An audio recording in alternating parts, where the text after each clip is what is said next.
The rain had finally softened to a whisper, each drop tracing a slow path down the glass of the streetlights. Tay cast long amber shadows that stretched and warped as I walked, making the familiar streets of my town feel like a stage set for a play I hadn't read the script for. It was a quiet night, the kind where you can hear your own thoughts a little too clearly. That's when I first noticed them.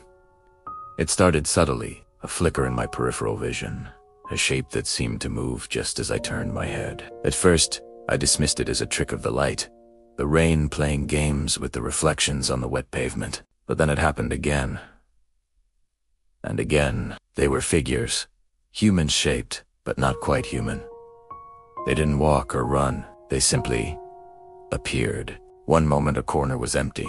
The next, a silhouette stood there, perfectly still, as if it had been there all along. They never got closer, always maintaining a precise, unnerving distance. It was like they were observers in my own life, silent sentinels marking the boundaries of my world. I tried to ignore them, to quicken my pace and focus on the yellow glow of my front porch light, my beacon of normalcy in this sudden, surreal nightmare. But the more I tried to pretend they weren't there, the more I felt their presence, a cold, heavy weight pressing in from all sides. I'd lived in this town my whole life. I knew every crack in the sidewalk, every creaky gate, every family and every house. But tonight, it was all alien. The windows of the houses were dark, like vacant eyes, and the silence was no longer peaceful but predatory.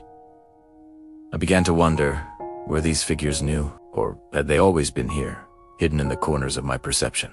And tonight, for some reason, the veil had been lifted. I finally made it to my door, fumbling with my keys, my hands shaking.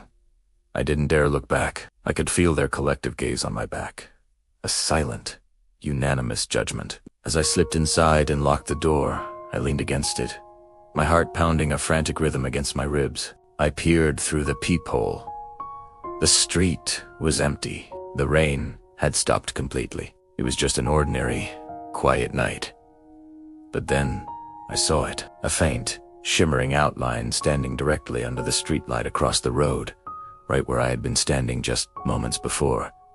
It wasn't looking at my house. It was looking right at me, and I had the sickening realization that locking my door hadn't kept them out. It had just locked me in with the question, who are they, and what do they want from this town, or from me?